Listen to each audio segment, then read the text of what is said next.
Hey everyone, today's video is going to be a super short review of Minterly's Lab & Wolf desk mat. Next week I'll be back with more long form videos and reviews.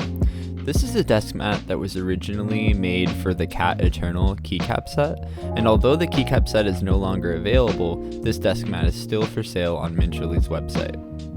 As you can see, the packaging goes above and beyond the traditional packaging for desk mats, and has a really cool character on it to boot.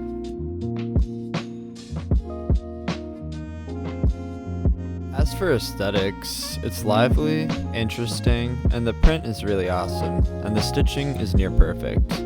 This is truly one of my favorite recent designs.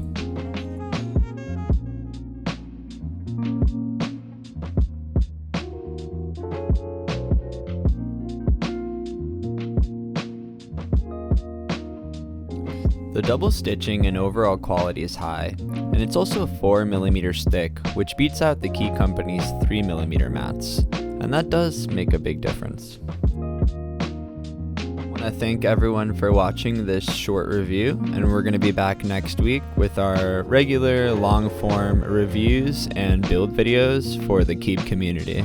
Thank you, and subscribe if you like. And rest in peace to Kentaro. May your soul rest in peace, far from the God Hand's reach.